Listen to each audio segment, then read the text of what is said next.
So, hello and welcome to our first AIB webinar.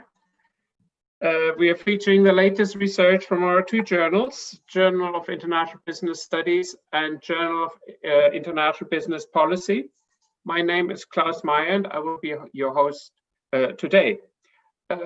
Before we get started, I'd like to introduce Tim Deviney, who's joining us from Manchester, who's my co-host and co-organizer for this webinar series. Tim. Yeah, thank you, Klaus. I'd also like to extend a welcome to everybody who is joining. This is the first of hopefully many seminars. Also, I'd like to introduce two other colleagues, Tunga Kaik, who most of you would know as from the AIB Secretariat, and Renfei Gao, a colleague of mine from University of Manchester, who's our technical individual working on all of this. So welcome everybody, and I will talk to you at the end of the seminar. Okay, next I'd like to introduce Professor Alain Fabeke, who is the editor-in-chief of our journal, Journal of International Business Studies. Alain? Klaus, yes, Klaus and Tim, thank you. The webinars were, I think, the one missing piece in the strategy of JIBS and JIBP to disseminate the knowledge from our field on grand challenges to larger audiences. I think it was also the great missing piece in strengthening our global scholarly community. So I think that these webinars will contribute tremendously to our goals of getting a better understanding of the costs and benefits of cross-border flows and on the contributions of multinational enterprises to the world economy. So thank you very much. Thank you, Tim. Alain. Now we have a new journal in JIBS, which is not quite so new anymore, which is a Journal of International Business Policy, which Sariana Lundan is representing. Thank you very much. Thank you, Klaus and Tim. It's wonderful that you've gotten. Yes, thank you. It's wonderful that you've gotten this initiative off the ground. It's really pioneering work that you're doing there. Now, the goal of JIB is to broaden the horizons of IB scholarship a little bit. So we really want to be the outlet for research that is going from examining the impact on firms, which is our core strength. So how do policies affect firms and firms affect policies, to really generating inputs that are necessary and useful for policy making. And we really want to encourage IB scholars to look at their research and look at the relevance of their research in this context and think, how can these results, where we are really a core field, all of these global challenges have IB implications, whether it's COVID or whether it's climate change or indeed anti-globalization. How do we turn our research results into usable inputs for the design of better policy? And if these kinds of questions are of interest to you, there are lots of wonderful webinars coming up, but there's one in particular on June the 18th, where we are featuring papers from JIBS. So I would encourage you to attend on that day. Thank you again, Klaus and Tim. Thank you, Sariana. Next, I'd like to call on Jeremy Clegg, who is currently the president of the Academy of International Business. Thank you very much indeed. Well, welcome to this important event for the Academy of International Business, AIB. It's important because we have the opportunity to showcase our journals and distinguished authors, their research to a very large community. There are 480 of you, the audience, registered for this webinar on all continents of the world. And I particularly want to thank our speakers, Professor Klaus Meyer and Professor Tim Deviney, for their enterprise in bringing this webinar and the series of webinars to you. May you all enjoy this webinar, those that follow, and other AIB virtual events and conferences. I am sure you will enjoy this today greatly and what is to come. Thank you very much. Next, let's get going. The whole idea of this webinar series is to utilize the new technologies that are now available to us. And it is in a way experimental because it's the first time we're doing it. So a lot of us working with technologies, we're not quite sure how the interface works. So I have something else on my screen than I thought I would have on my screen. So I have to sort that one out. However, let me just give you the pitch of what we are trying to do. We are trying to take some recent papers in JIBS and JIBP and organize them around a big question in our field. Today, the question is, how do shifts in globalization and anti-globalization change the agenda for us as IB researchers? We try to get junior and senior people together, so it's not just the usual faces that you're going to see in this series of broadcasts. And then we hope that this will stimulate discussion, enhance the quality of research, but also disseminate our research. For you who are on Zoom, you have the opportunity to participate, and I'd like you to actively use that opportunity. You can use the Q&A function, which is at the bottom of your screen. If you type in a question, that question will come to my attention. And when it comes to the Q&A part, I'm going to pick questions from there. You also have the opportunity to like questions. And the effect of that is that question will move up in the priority list. And that means it's more likely to come to my attention. Okay, so that's why that is important. Right, without further ado, let me introduce the topic. And I'll try and do a screen share now.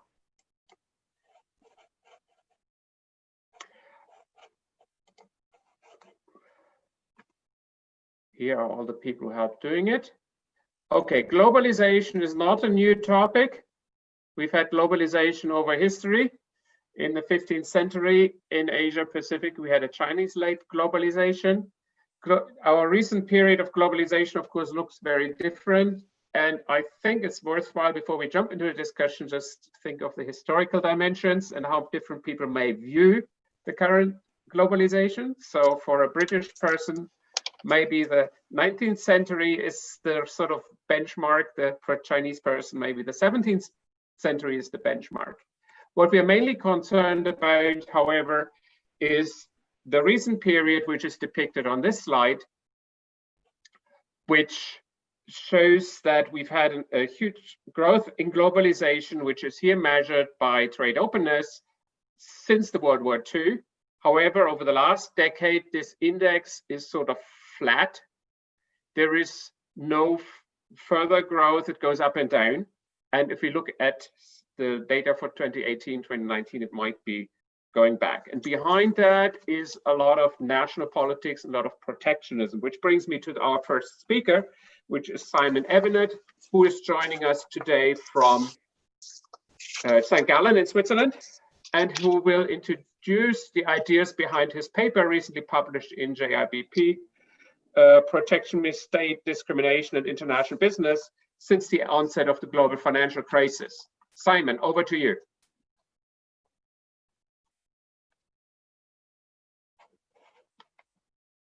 Thank you, Klaus. I'm afraid you're going to have to let me share the screen, okay? Good. Thank you. Very good. So you should now see my slides up here. Very good. It's a pleasure to join this group, and the purpose of my presentation. Great. It's a pleasure to join this group, and in the spirit of widening the horizons of IB research, what I would like to do in this paper is to challenge or encourage you to challenge long-held assumptions about what constitutes protectionism, its contemporary relevance, and also the association in many people's writings of an open trading system with a level playing field. These two things need not coexist. To do this, I will propose a new way of judging unilateral commercial policy acts, and I'll exploit a new data set. I'll do that not only to look backwards over the last 10 years, but also to look at the developments during the pandemic era. What is the principal departure from existing thinking? Well, it really comes down to, what do you mean by the word protectionism? Remarkably, if you dig into this, very few analysts define what they're talking about when they write about protectionism. The dictionaries and the economic historians invariably define protectionism as taxes on imported goods. And we know, and many IB scholars would recognize this, that this is clearly inadequate. Non-tariff barriers matter, but more importantly, perhaps in the 21st century, so many other forms of cross-border commerce matter too. And so we need a definition of protectionism which is neither form of trade specific nor specific to certain types of trade policy instrument. Unfortunately, most of the data collection done by official agencies is stuck in the 1930s mindset and only looks at import tariffs and taxes on imports more generally, and import quotas. Instead, I would urge you to focus on a definition of protectionism that refers to all government acts that discriminate in favor of local firms over some foreign rivals. And this would be independent of the form of commerce or the form of instrument used. And the important thing here is that the discrimination happens. I'm not talking about the intention to discriminate, that actual discrimination must happen. And this, I think, is a definition which is more applicable to the 21st century.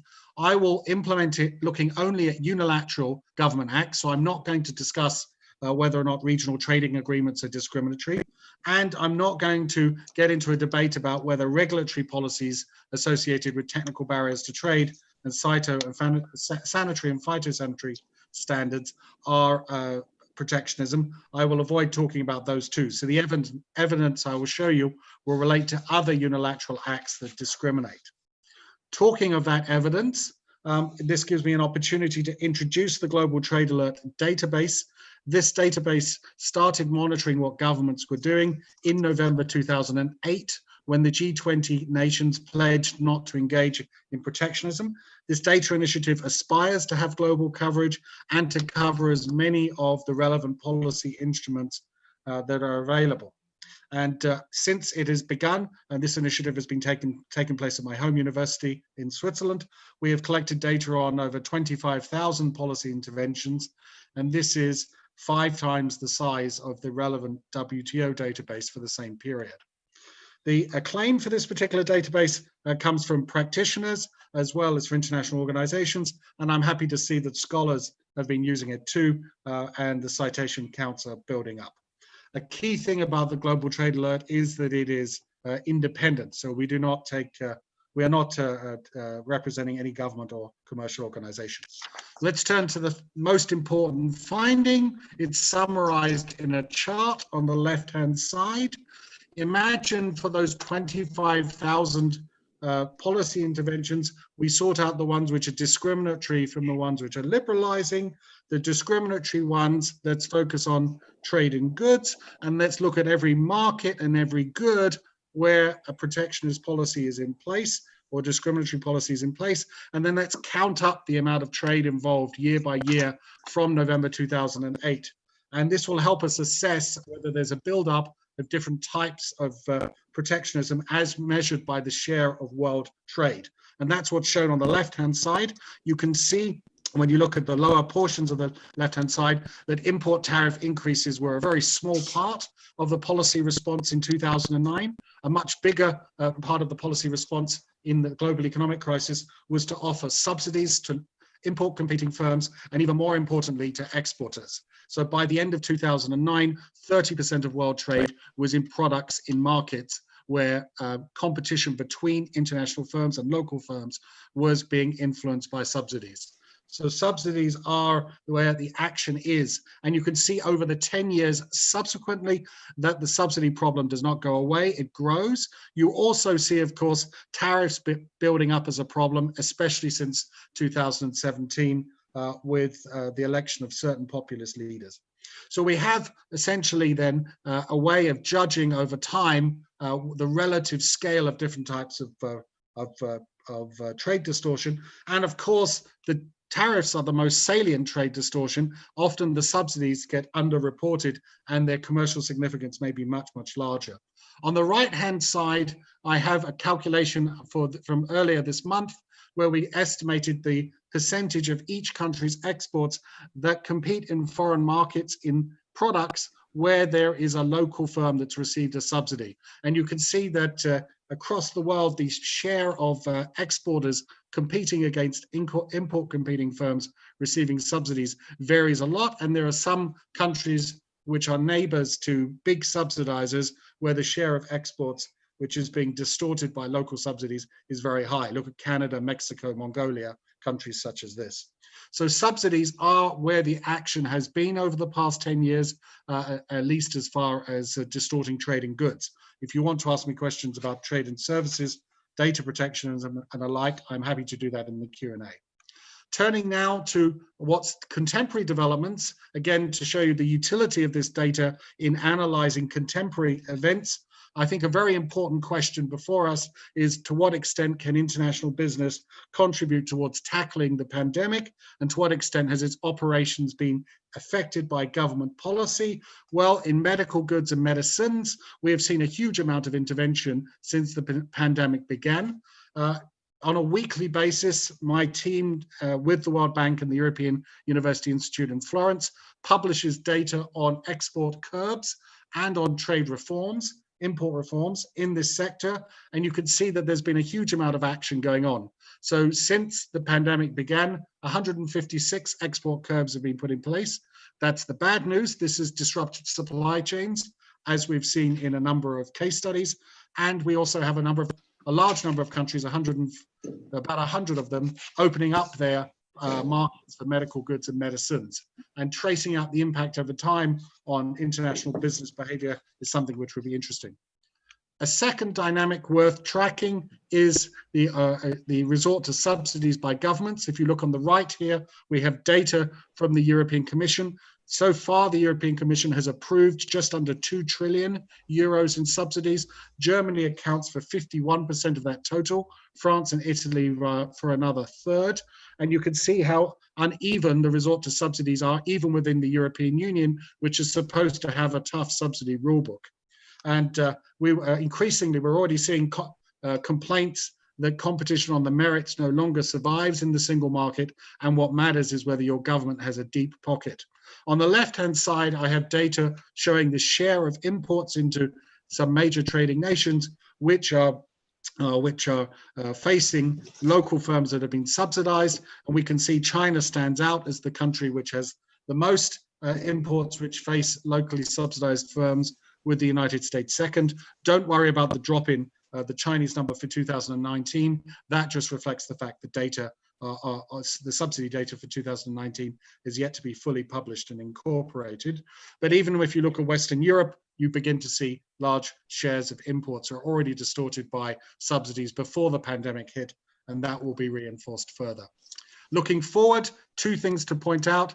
There's already talk about supply chain repatriation as a desirable policy in the eyes of some. If such policies were put in place, they would come on top of a large number of localization policies which have already been implemented before the pandemic was implemented. On the left-hand side, I have a map showing North America, Western Europe, and China has seen already their exporters heavily influenced by a large number of localization policies of other countries. And so we already have seen this dynamic of localization, and it may accelerate. On the right-hand side, we have a matter that will become important once a vaccine is developed. We can expect, and we're already beginning to see calls for compulsory licensing of a vaccine. And this, of course, will affect the international businesses in that area. Let me wrap up. What are the implications then for international business researchers? Well, with apologies to Peter Drucker, let's start with the following statement. What gets measured gets researched, okay? And from now on, there really is no excuse for overlooking the role that unilateral trade distortions have played in affecting firm performance, market structure, and development outcomes over the past decade. I know there's a lot of attention on regional trading agreements, but this could now be balanced by more attention given to unilateral commercial policy, both reforms and discrimination. One trap to avoid is that only salient trade policy matters. There has been an uptick of research on matters to do with trade policy ever since the Sino-US trade war took off. But as the data I've shown you reveals, there was a hell of a lot going on before the trade war hit, and this should not be overlooked.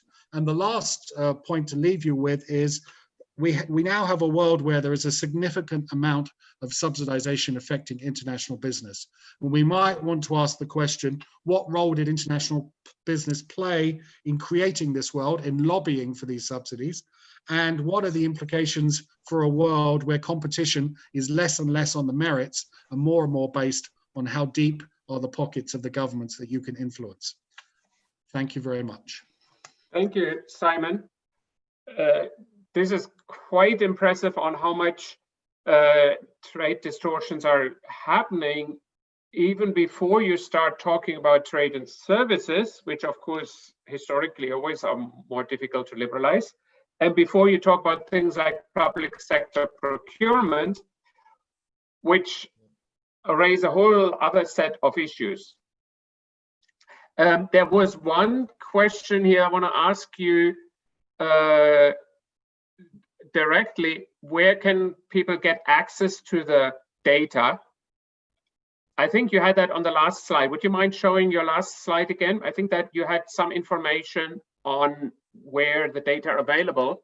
Another question is whether we make the slides available. I'm sure we can do make that, although I haven't quite worked out how we're going to actually do that, because as mentioned earlier, this is a lot of things are experimental, but the basic idea is that we would make them available.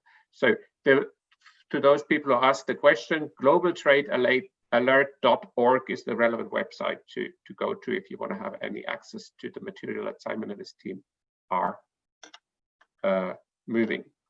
Okay, so now I suggest we move on to the second speaker. Michael Witt, can you take over? Roger. Michael is joining us from Singapore today, and here we go.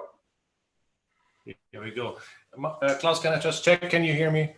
Yes, I can hear you. Yes, there's such a thing called Zoom bingo, and at least 1% always has to ask, can you hear me and can you see my slides? So good evening from Singapore. Hello, good morning, and a good day to everybody else. It's a privilege and a great honor to be invited to this inaugural webinar in the series. And it's my pleasure to be talking a little bit about my work about deglobalization.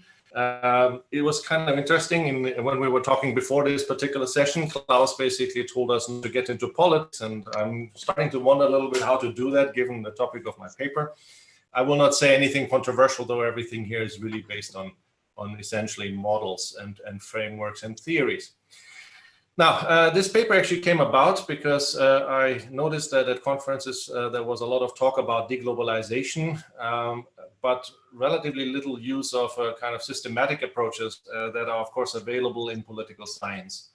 And essentially, I set out to try to translate this one to our field and also to convey some sense of what this actually means for our research trajectory moving forward. And basically, I will really skip a lot of things that are in the paper, partially because Simon has already done a wonderful job basically showing, that things are not quite as rosy, and we're not even quite as rosy for the past 10 years, as at least for a while we believed.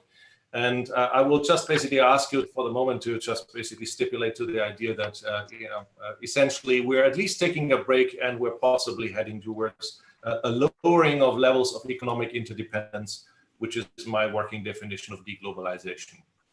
And the main work essentially in the paper is basically to introduce two ways of thinking about this from political science, and then to make sense of that for our field. And those two major ways basically are these two here. So first of all, there's a school of thought that's called liberalism, which is a very unfortunate name because it confuses everybody to no end. Liberalism means so many different things to so many different people. In this case, it does not mean pro-market policies. It does not mean left-wing policies. It does not mean kind of political philosophy of any sort or free trade. It fundamentally is just the name of a school of thinking. And to give you a really abbreviated kind of upshot of what it is about, it fundamentally says globalization breaks down when countries, especially powerful ones, stop supporting the infrastructure that supports globalization, like the rules of the game that we have put in place in order to enable trade. Now, why would they do that? There's all kinds of reasons, again, which the paper basically goes into. But one, of course, may be that for whatever reason, you have the emergence of a strong domestic constituency or a number of constituencies that start to oppose globalization, the free kind of open trade investment and so on that comes with that. Okay. And of course, to a certain extent, I've seen these kind of things, right? Of course, Donald Trump, Make America Great Again, is partially a response to the fact that, of course, some parts of the American population have or have not benefited from globalization or feel they have not benefited from globalization and found a champion for their cause in him. Here's Made in China 2025. This is not exactly something that people would expect to be furthering globalization either. In general, we would expect here a substitution effect when China essentially declared that it would want to be a leading producer in a very large number of high-tech industries. The result would then basically be that obviously it would be able to substitute for the efforts of other firms, foreign companies also, foreign companies. And then, of course, we have other reasons here, and this is Nigel Farage, the gentleman who gave us Brexit, or at least contributed to a good part of it. And essentially here, of course, a response to, again, a feeling of people not exactly kind of benefiting, whether these feelings are justified or not. It's a completely different story. Politics is not about truth. Politics is about perceptions. And obviously, what the result was. Certainly, it's unlikely that trade between or the relationship between Britain and the EU will be quite as free after everything is negotiated as it was before. That's the common story we actually hear. And it has a name, it has a systematic approach. But I actually want to focus a bit more on something that I feel we have not talked much about, and that is essentially here the notion of geopolitics. And essentially the leading school in political science and international relations, and this is called realism. And fundamentally, people who are realists basically claim that ultimately globalization happens only if you have a hegemon, if you have a superpower that basically tells everybody else, here are the rules of the game, this is how you trade, this is how you invest, follow that rule book or I'll slap you around. That's the idea. Essentially, power produces globalization. Why? Because the hegemon benefits. Okay? And then the idea is basically that when a hegemon declines, then maybe for a while the system survives, but then after some time, basically countries figure out, oh, the hegemon can't really slap us around anymore, and then they start kind of opting out. That leads to the question, what's happening to the hegemon that put the system in place after World War II and during the 1990s? And I'll just show you here one figure from the paper, and that's basically US hegemony, as measured in terms of what is the size of its GDP relative to the next largest economy. And as you can see, it hit a high point, I think, in 1999. And effectively by now, actually by 2013, if you measure this at purchasing power parity, as you should, China became the largest economy in the world.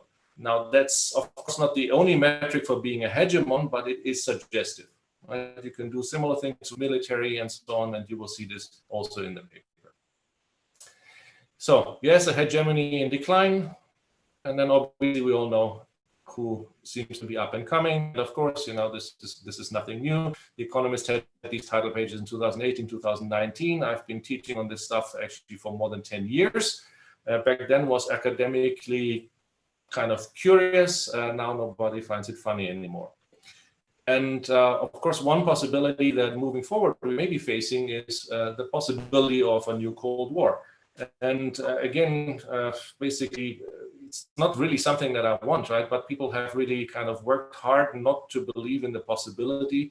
Unfortunately, events that we've recently seen seem to be moving in that direction rather forcefully. I'm showing you here this map, which is, please note what I said at the bottom left here. This is my own guess. let me underline guess 3 times here. Okay, this is not scientifically done or anything of the sort. This is basically me kind of putting various thoughts together as to who may be with whom. I gave a talk about this in Seoul at some point, and you will see that South Korea is actually marked in gray as could go either way, whereas Japan is in blue. And promptly somebody raised his hand and basically said, why does Japan get to go with the Americans and we don't? And you know, so I struggled to make clear to him that I do not assign countries, right? This is just a guess, okay? But the point here is essentially we may see a split. I don't have the time to really talk you through this, but obviously the idea is that you probably, the countries that are red, more leaning towards a China bloc, the countries in blue, more leaning towards an American bloc. And then India here as kind of the one major player that really can do its own thing. Now, what are the opportunities that really grow out of that? I mean, we were strongly encouraged to talk about opportunities related to firms. And basically, let me just point to 3 major points, which, of course, again, the paper elaborates on. One is, of course, we need to start thinking perhaps a bit more. We have the opportunity of thinking more about political strategies and roles of MNEs. Right?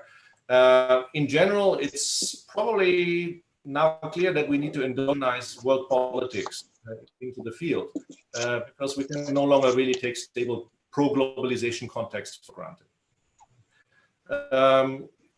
Other questions that arise: how can MNEs actually handle the uncertainties arising from deglobalization politics? Before then, again, they also took the environment for granted. Now they no longer can. And actually, this is a beautiful connection to the third paper, Olga and David's paper, which you will hear in a little while, where they very much talk about these uncertainties. What role do MNEs play as tools and shapers of state power? Right? It's not just basically a question, what do they want, but also they actually contribute to, shall we say, in realism, power being important. They are, of course, an element in actually creating power. Oops, okay, that did not work as intended. I'm sorry about that. Let me share my screen again. And let's just say I have yet to see a Zoom session where everything works well. Okay, let's try again.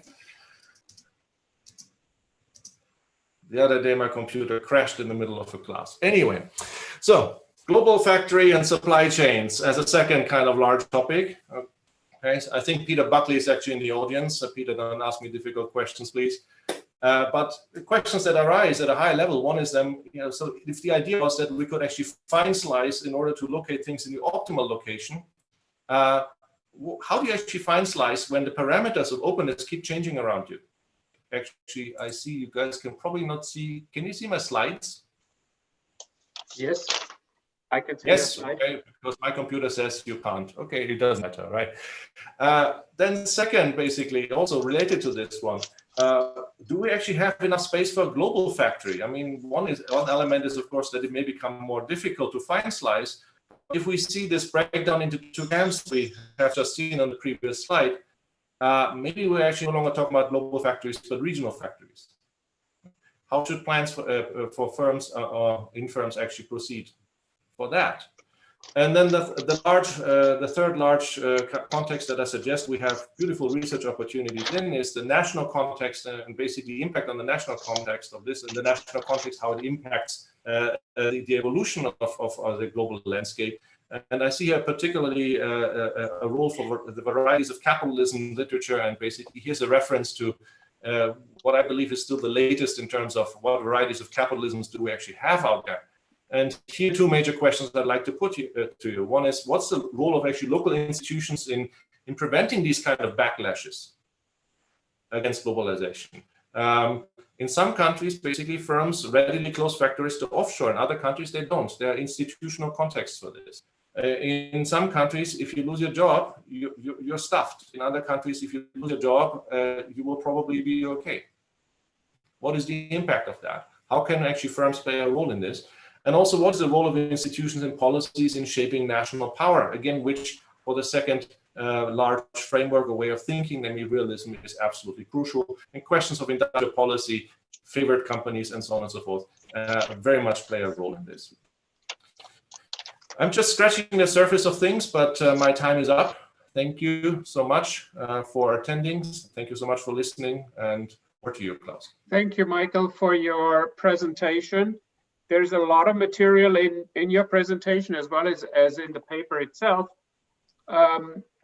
One thing to think about maybe for IB scholars, which we haven't talked much about in our research, is the notion of hegemony and whether the order that we've experienced over the 50 years is based on American hegemony or on the idea of a multilateral system where everybody can compete on comparable patterns. There are no questions of clarifications. There are some more higher level questions coming in Q&A, which I'm going to ask later. So I suggest we go on to the third paper. The third paper is presented by Olga Petrovic, who is joining us from Calgary, who will be working together with David Teece, who I hear is on his vineyard in New Zealand, where it's 2 o'clock in the morning. Olga, over to you. Thank you so much, Klaus, and thank you for inviting us to participate. I'm incredibly honored and pleased to be part of this webinar series. So we are gonna go quickly over the paper. Let me just share my screen here. Can you see this? Can you see my slides? Yes, I can. Yes. Perfect. So I'm also glad that David could join us, and we are going to be splitting the presentation in 2 parts. David will talk a little bit more about the macro level aspects and framing of our paper, and I'm going to go a little bit deeper on the micro level or the M&E level. What can actually companies do given the current environment? And also, I'm so glad that Klaus has rearranged the order of the presentation. So our paper really fits very nicely into what Simon was talking about and Michael, and we are going to take that as the framing and then dig a little bit deeper into some specific aspects that are currently impacting the M&E's operations on a global scale. So without further ado, I'm going to give the word over to David. Let me just see if I can somehow move this. It doesn't want to move. So. Hello, can you hear me? This is David Teece. Yes, I can hear you. Oh, very good. All right, well, I'll just take 2 or 3. I'm going to stop sharing my slides. Okay. And then David is going to, till I figure out how to get to the slides I need. Okay. Okay, well, I'm just going to carry on anyway.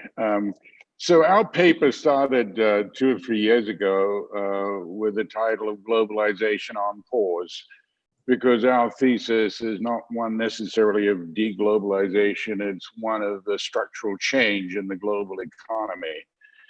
And really what is going on at a very high level is that the rule of law, governance as we know it, is basically gone down the toilet for 2 reasons. One is that China doesn't like it, and the other one is because China doesn't like it, Trump and the United States is acting unilaterally, partly in retaliation, partly in frustration.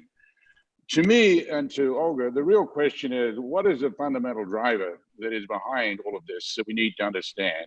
And the answer is technology and techno-nationalism. Really, this is not about international commerce.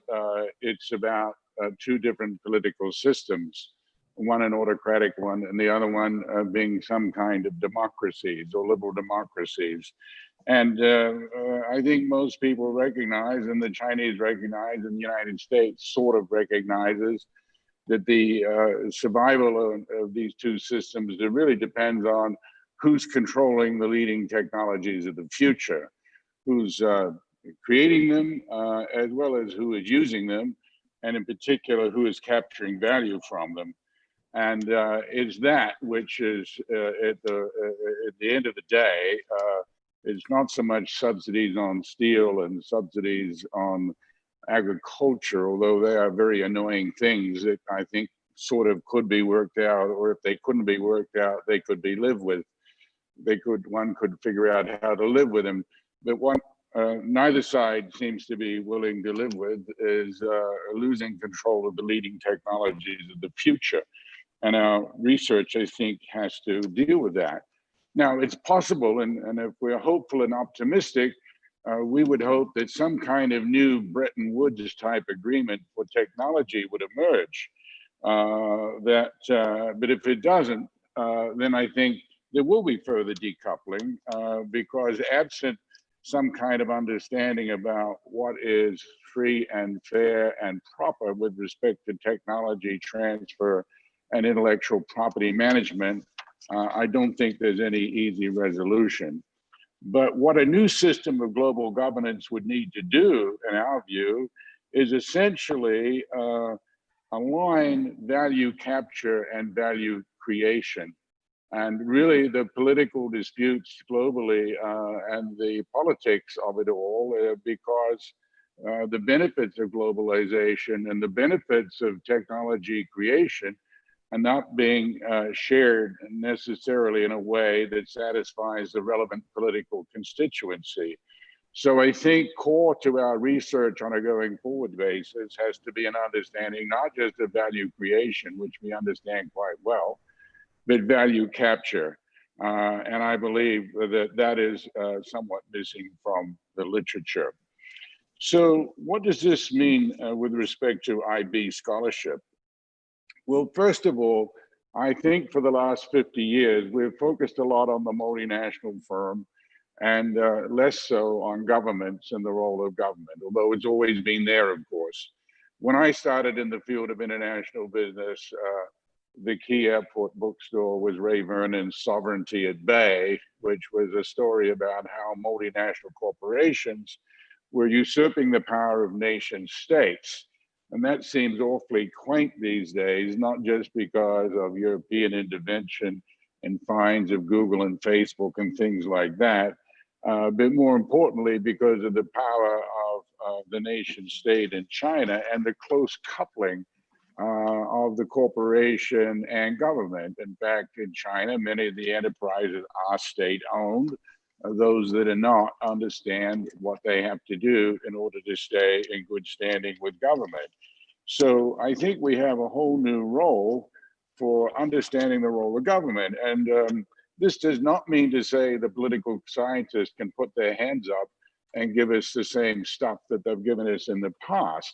I think absent a deep and clear focus on technology and technology development and value creation and value capture, there's not so much new in, well, let me put it this way, what's in the political science literature doesn't engage as well as it should and as well as it must with the issues that we're facing in the field of international business.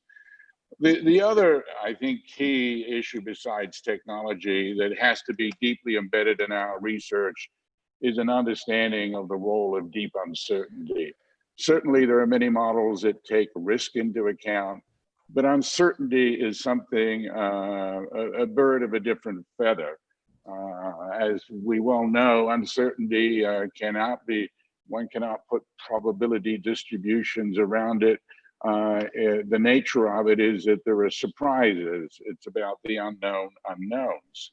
So we need frameworks that from the very beginning, at least frameworks, if our focus is the international firm and international business, we need frameworks that have uncertainty at their core. If they don't, if they're static models that don't take technological change into account, don't take political factors into account, they're unlikely to be very useful. So I think in the new models of the firm and the new models of international business, we're going to see, and we're going to need to see, emphasis on things like the role of ecosystems, not just national ecosystems, not just national systems of innovation, but global systems of innovation and how they work and how they don't work. There's almost no literature on the global creation of new technologies. There's sporadic literature, but no systematic frameworks.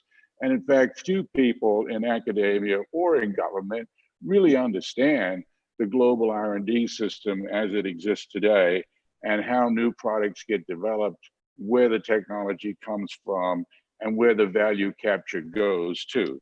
Certainly there are people that talk about it, but there's very little research on it. So we need an understanding of ecosystems. We need an understanding of technology platforms. We need an understanding of technology transfer. And importantly, we need an understanding of capabilities and in particular dynamic capabilities. So I would like to end my brief remarks by simply saying that the world of the future is, or the world of the present is one characterized by deep VUCA, volatility, uncertainty, ambiguity, and so forth. It's one where technology has to be center stage, and it's not just about creating value, it's about capturing value. And it's about understanding the complex interdependencies that exist in the global system and how to safeguard oneself, be it a corporation or a nation state, from opportunistic behavior in that system. So I think the field of international business, while it's got some building blocks that are very useful for addressing these questions, has to strike out boldly in new ways. It's the primary business of international commerce is no longer goods and services, it's knowledge and information. And I think the field is lacking with respect to, in particular, the understanding of global data transfer issues, and also, quite frankly, despite some trickle of work, technology transfer, and in particular, technology value capture, because that's why political constituencies are upset with globalization, is because the value capture is not perceived to be sufficiently fair, whatever that means. So as scholars, we need to double down, and our models have to be able to address issues of value capture as well as value creation at the firm level, as well as at the global level. Olga? Thank you so much, David.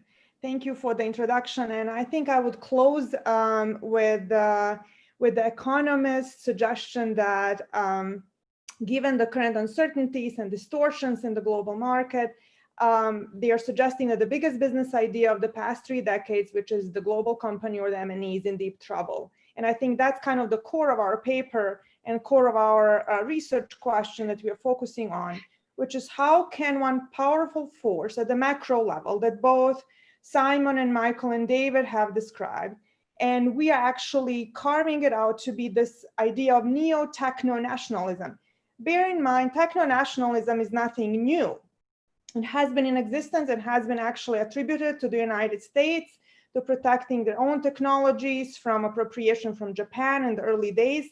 But actually what we are looking at right now in this idea of new or novel ways of how techno-nationalism is being conceptualized, developed, and deployed on a global scale that is actually reshaping the structure of the global economic system and creating what we are calling these 3 levels of cascading effects that are requiring novel responses both from the countries and new rethinking of how M&Es can actually develop and deploy dynamic capabilities, and not just at the firm level. And I think that David and I are both in agreement that dynamic capabilities at the firm level, given the current context, are not longer just enough to combat these forces. There has to be multi-level responses, multi-stakeholder responses, and different types of capabilities that companies have to develop in order to continue to profit from innovation. So at the core of our question is, given everything that is happening, the rising level of protectionism, the new types of protectionism, the de-globalization that Michael has talked about, how can companies continue, or M&Es continue to profit from their innovations and from their current dynamic capabilities? So a brief integration of our insights is this idea that we so far had conceptualizations in the literature that talk about the rule of law versus rule of rulers, core or periphery, and the core meaning the Washington consensus, which is the US and countries around the US, and then the periphery was the emerging markets. But now China does not really fit either one of those conceptualizations or classifications that we've had. Even the varieties of capitalism cannot necessarily classify what China is trying to do, or leadership they're trying to provide in terms of technological leadership that they want to acquire. They're being called a systemic rival. They're developing their own political, economic, social models. So we've talked about this, and we are picking out on China not because we want to, but it's one of those examples that has the size, the speed, and the scale to really create some enormous distortions on a global scale, specifically in the technological realm. And Michael has rightfully pointed out the Made in China 2025 plan. We have also 1,000 Talents plan. We have the IDR plan. We have the One Belt, One Road initiative. So they're really developing this on a massive size, massive scale, massive speed. So this trickles down to this idea that we now have to deal with non-traditional FDI motives for M&Es that are not just focusing on asset exploitation, asset augmentation that Renyashna, Rula, and Dunning have been talking about, but different types of non-traditional motives. And they're also developing and deploying non-traditional bundles of firm-specific and country-specific advantages, all with the one signal goal of capturing the fruits of innovation and knowledge from foreign entities to serve the national state objectives. And I think that's what David has been referring to when he mentioned that we need new types of frameworks that can actually incorporate these types of novel and non-traditional both motives and bundles that current literature has not necessarily explicitly incorporated in the existing theories and existing frameworks. So the brief summary of our implications from the paper is, when we have these types of coordinated protectionist trade and investment policies and all sorts of government intervention experiments that have occurred, they're fundamentally reshaping both the global economic systems and innovation systems. And as we have seen now, especially what COVID has amplified, global supply chain or global value chain systems as well. So the focus on capturing foreign innovations is to further their hegemonic goals of technological leadership, which goes towards the two theories that Michael has described, and rapidly introducing this novel techno-nationalism toolbox that goes into innovation mercantilism.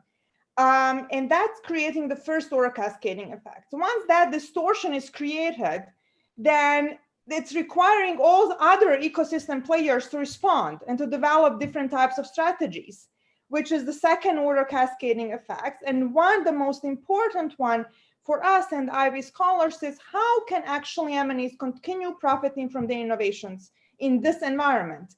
And that's the core of what we are trying to investigate and actually pose all sorts of questions to the IB scholars. Well, what we are talking about is we're starting with this idea that at the core, there are dynamic capabilities. And traditionally dynamic capabilities, although not, David has in his early works exemplified that dynamic capabilities are both geared towards opportunity sensing, seizing, and reconfiguring, but also towards neutralizing threats. And I think while the literature on dynamic capabilities has investigated a lot this opportunity side, we haven't really investigated the deep uncertainty, the threats that are being posed that we cannot really classify easily. And that requires novel reservoirs of capabilities that focus on knowledge buffering, technology buffering, sensing of opportunities, how to disperse our global innovation units on a global scale to protect our IP. And that also requires the multi-level, multinational, multi-stakeholder approach. M&Es can no longer do this on their own. When we take it's a laissez-faire approach, let's not intervene. So what we are trying to point out is that if we are having this large scale interventionist policies coming at us in the countries that are traditionally conceptual as the rule of law countries, well, however you want to conceptualize that, and Michael has provided one version of the map, we also have to change what constitutes the desirable, the practical, and permissible selective state intervention that can help and boost and enable M&Es to continue to compete. What MNEs can do, we're suggesting in the paper, operate as a differentiated network. Ultimately, dynamic capabilities are self-regulated. Can you round up, Olga? Yes. Klaus?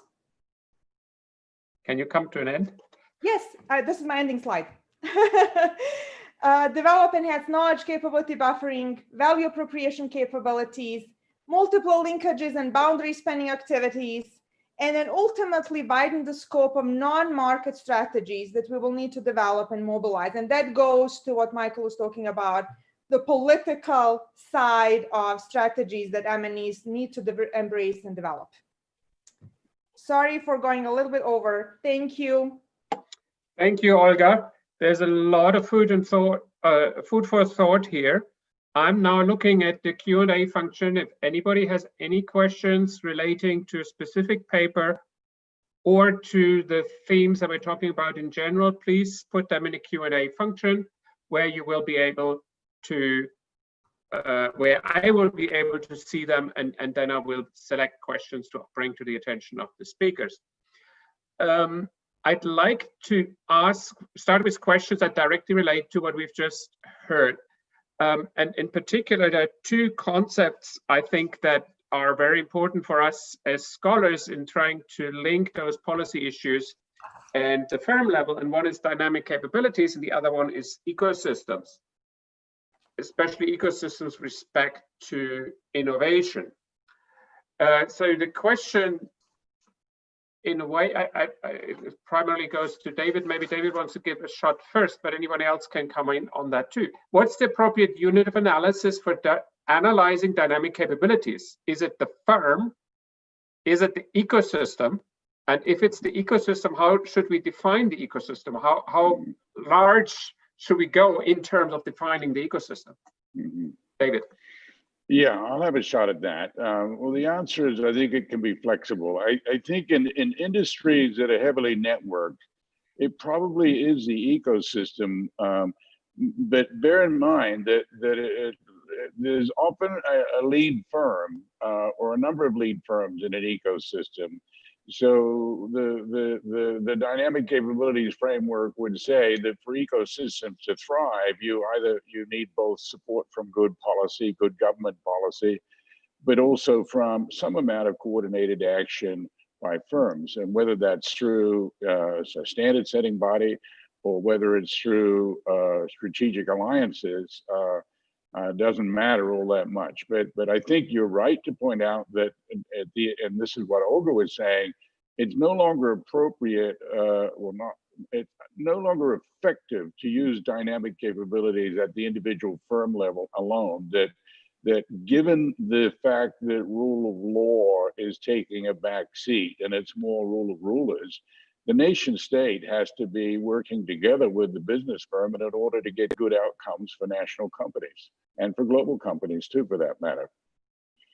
If I may just add to David, what David was saying is this, I think now the focus is, as he rightly identified, on the boundary spanning activities and the types of boundary spanning between firms and other types of players in the ecosystem. And that's where these activities are occurring that are both enabling development of the new types of capabilities that can help neutralize threats, but also protect the innovations occurring within the system. Michael or Simon, you want to come in on that? It's a little bit different level of analysis than your papers, but you may have a view on that as well. No, you don't want to take that question? Let me just say from as you know, I've used to live in China. In China, a lot of innovation is happening, as is in parts of India, like Bangalore or in Hangzhou, are sort of a lot of innovative activity is happening. And if you look at those clusters, the idea of ecosystem makes a lot of sense. You cannot understand what's happening in the digital economy in China unless you really think about the digital economy as an ecosystem. And the ecosystem that we have around Hangzhou and Alibaba is increasingly competing with the ecosystem that we have around North California and around companies such as Google or Apple, or traditionally in the car industry. The notion of what the companies can do depends on their ecosystem in terms of suppliers and so on. It is per se, I would argue, not a new phenomenon, maybe just that we become more aware of it. Would you agree with that? Or, I mean, well, I think it's a digital economy. Things are connected, including the way firms compete. So yes, we've been aware of these issues for a long time. But I think also the fact that in China, so many enterprises are state-owned or state-influenced, that the ecosystem has to include, amongst competing firms, has to include government in a proactive way. So the Western notion of regulation and standing back, so to speak, and just setting rules no longer works for global competition. So that's something we have to get used to, and we're not good at it in the West because we've been trained to believe that government should stay out of it. And in fact, you know, it's generally a good rule for governments to stay out of things. But if you do so, then you can't effectively compete as a standalone enterprise against enterprises that are state-led and state-connected and state-orchestrated. So that's really where our research needs to go in terms of understanding the nature of international competition.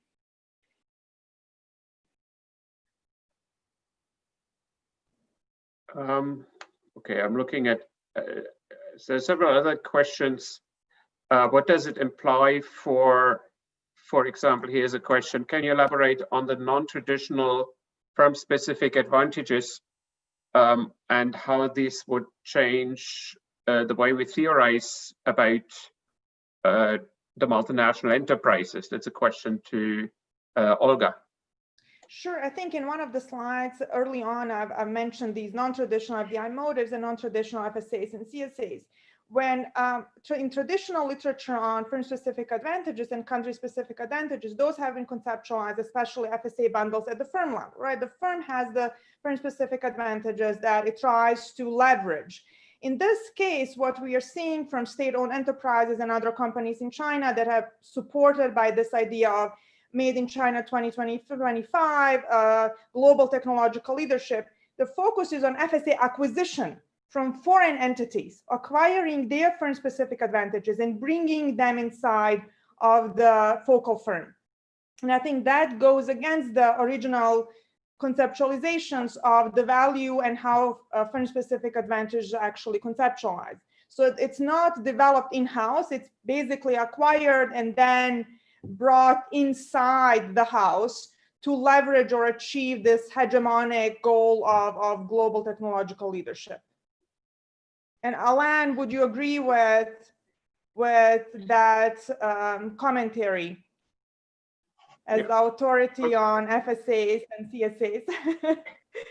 Yeah, I'm not going to bring the editor of the journal in. You can walk down the corridor. No, you can't walk down the corridor later because we have restrictions nowadays. Okay. We have several questions related to COVID, and I do want to come to that later. Let me ask some questions that are not related to COVID because the COVID questions relate very quickly to policy issues. I'd like to bring together this idea of hegemony that Michael was talking about, and the idea of rule of law, the rule of law as defined in scholarly literature or by lawyers or by policymakers is sort of the rule of law as defined by Western society in the post-World War II society, and it's designed to serve those interests. And the rules were designed when China wasn't at the table. So I mean, from a Chinese perspective, let me just hypothetically pretend I'm taking a Chinese view on this. Those are rules designed to protect US hegemony, which obviously is not the way a Chinese or Indian person would look at that. Now, I'm going to ask Michael first, push the idea, think about what's the implication of hegemony from a political science perspective, and then I'll let Olga to come back on that. So, I mean, it's basically a political scientist would fundamentally say, in particular in realism, look, I mean, essentially the entire infrastructure that we built after in the 1940s and in the 1990s, when America was extremely powerful, is fundamentally an expression of American power. There are no real rules. Everything is basically epiphenomenal, right? The reality is essentially the only thing that exists is American power.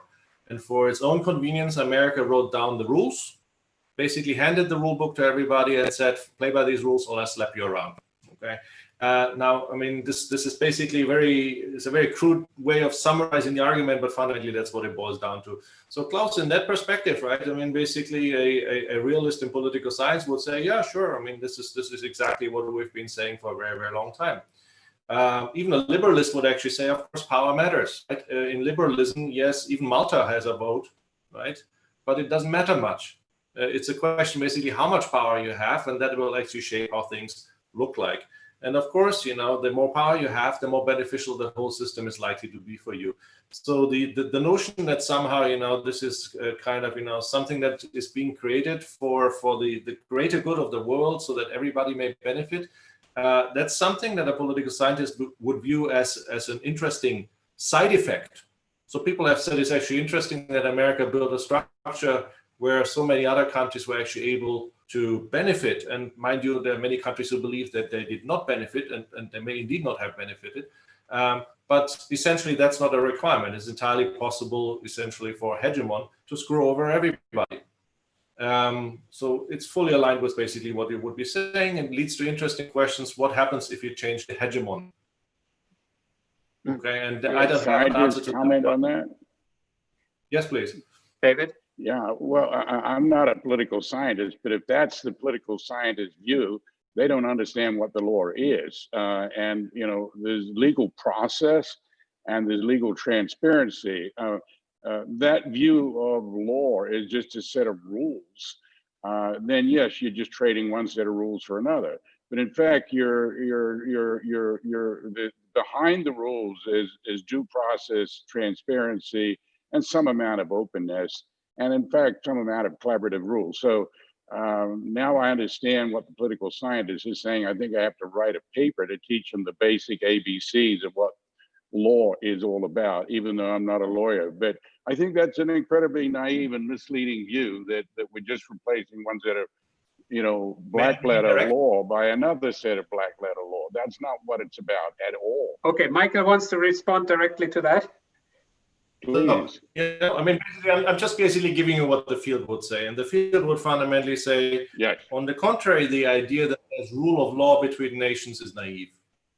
Because basically the rule of law assumes the idea that you have some kind of authority that will actually adjudicate and fundamentally make sure that the law is followed. And in particular, a realist would tell you, you live in a state of anarchy. Basically, if one state does something bad to another state, who are you going to call? Maybe America, right? But no more.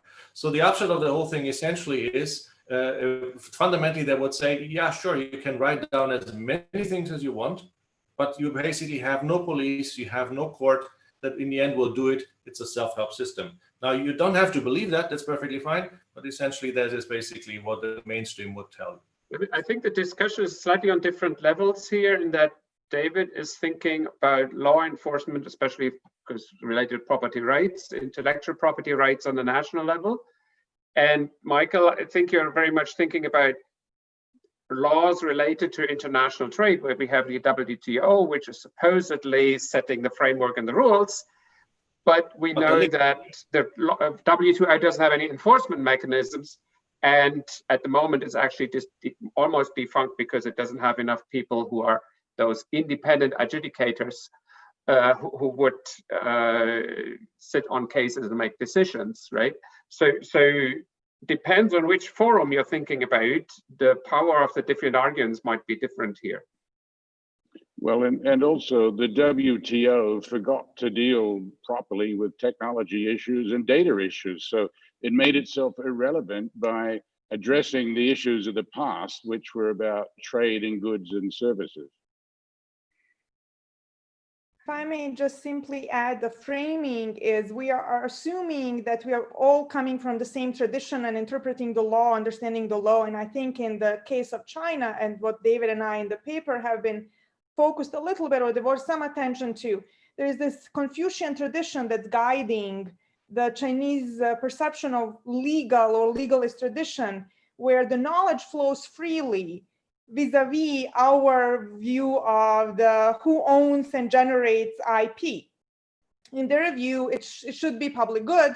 It flows freely. Everyone should have access to it, where we are trying to develop it and protect it and own the rights over it. And I think that also comes into play, that we need to kind of think a little bit more specifically when we talk about theories and frameworks, how to incorporate different assumptions that are guiding our frameworks. And I think that's what has been highlighted here. There are ultimately different assumptions and different traditions guiding our perspectives on these questions.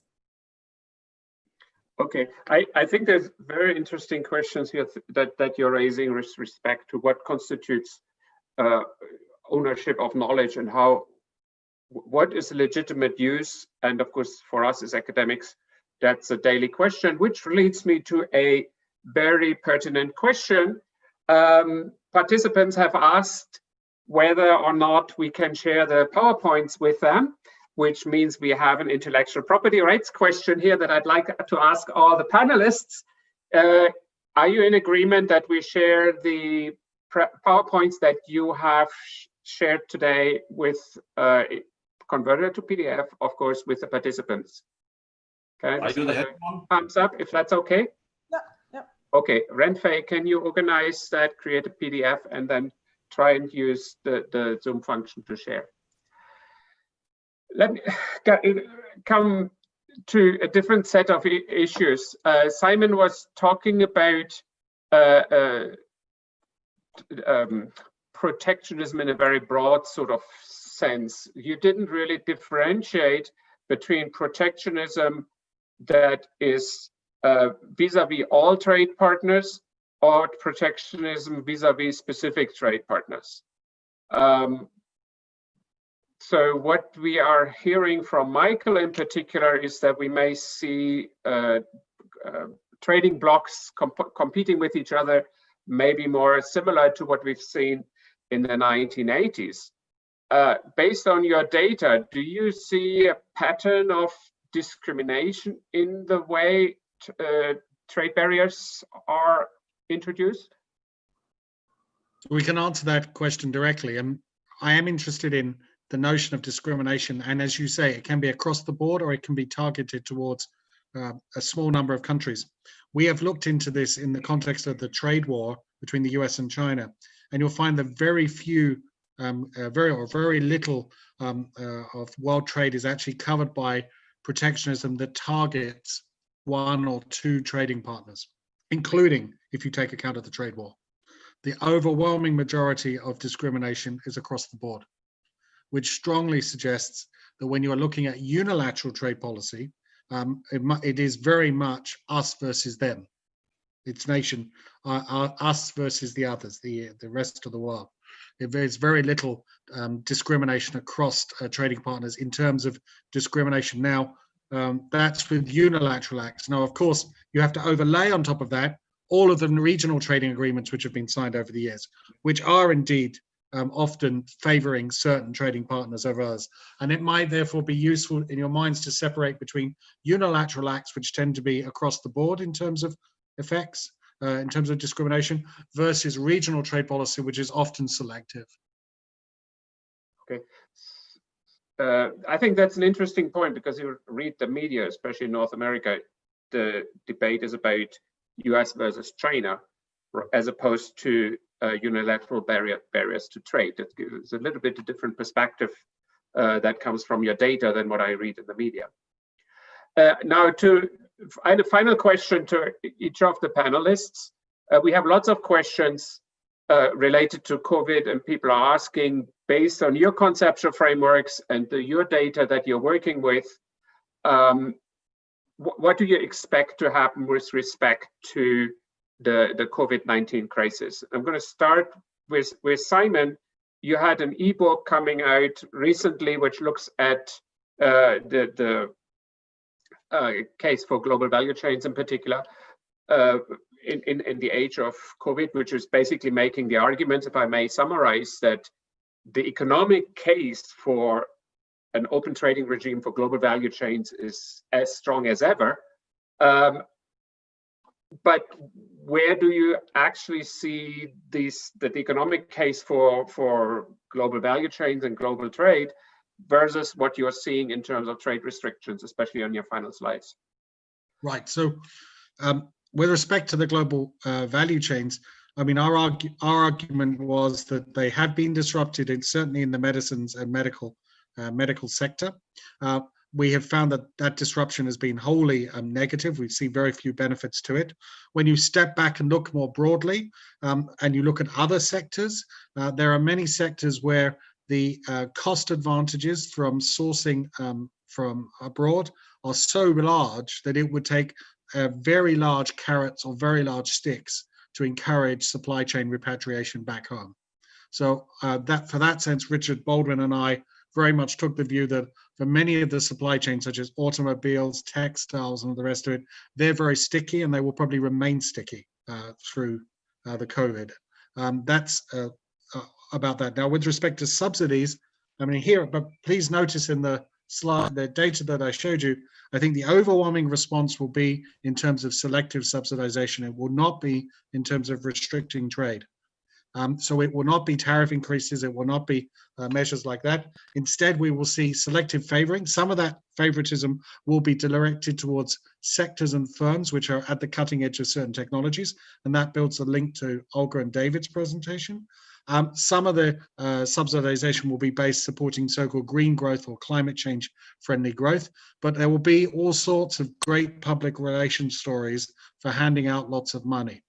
And so what I think that I would be focusing on, I would urge people to focus on, is the impact of a lot of these subsidies on the basis upon which firms actually and really compete, because essentially tight budget constraints and alike will be relaxed by governments. And if firms do not need to keep pushing every single cost reduction, they probably aren't going to need to outsource as much, and they may take other measures which alter their behavior. So I would focus on the quantum of subsidy response as the economy starts shrinking and we begin to see the horrendous falls in world trade and GDP which have been forecast. Okay, I'm just getting a signal that Peter Buckley wants to ask a question. So I've tried to bring Peter in, but Peter, can you unmute yourself and ask a question? I'm not quite sure whether that's technically possible. I have you on my screen, but yes. Hello, can you hear me? Yes. Hello, Peter. We can hear you. Hello, can you hear? Yes, I can hear you, Peter. Yes, a very interesting set of issues, and I think one of the key things is the relationship between the firm and the government. And Simon emphasized the going to governments with deep pockets, which is quite important. And it's a major element of the Teece and Petricevic paper. So the question is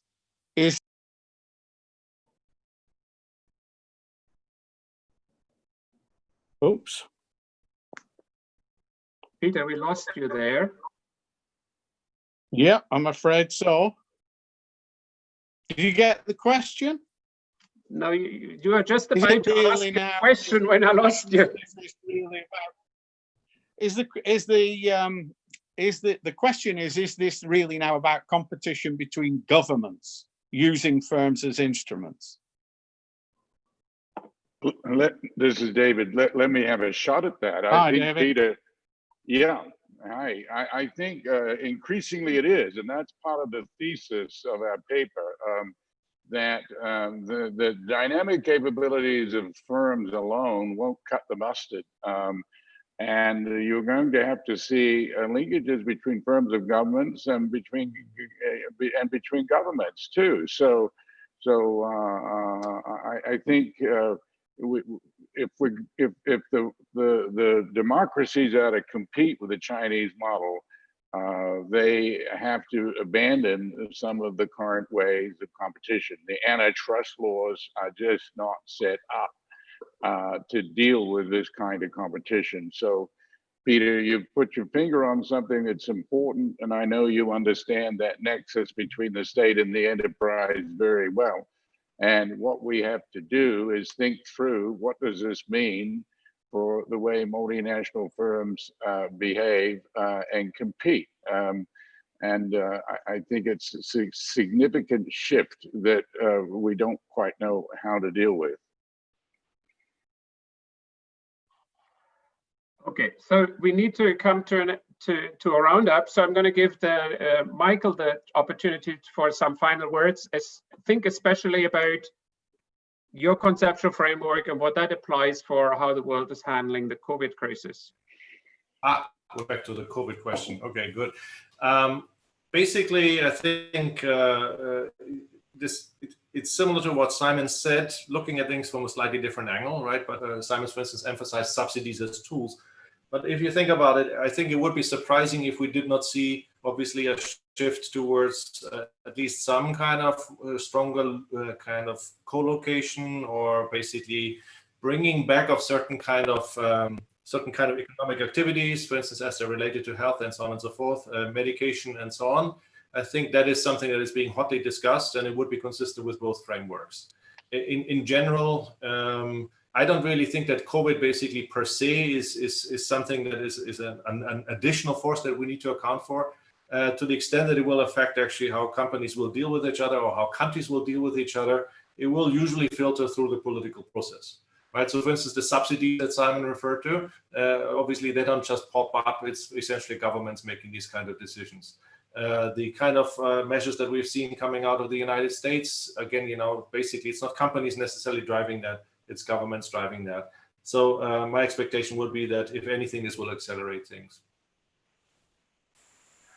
Okay, now I pass on the same question to Olga. Based on your frameworks, how will companies play out in responding to the COVID crisis? I think in preparation for the session, David and I have discussed this, and my view on this has been that COVID has just amplified some of these issues that were already present. And as Simon has correctly pinpointed, it's the global value chains and value appropriation capabilities that will have to become much more focused. So I agree that this idea of interplay between governments and firms is going to have to move forward irrespective of COVID. I think the COVID has just amplified the need or put us on a more faster trajectory towards that resolution or integration into the ecosystem design, the innovation system design, the global value chain system design. So I do agree with both what David has said and Peter and Michael, that it is ultimately, yes, governments are going to have to play a little bit more role. It is a political issue, but COVID is just one layer in this broader macro level environment that has now amplified these issues, and we have to deal with them on a much faster trajectory.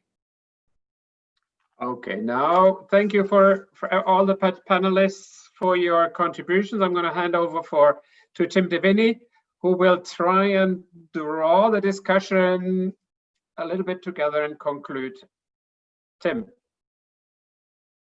The first thing I'd like to do is just thank all the speakers.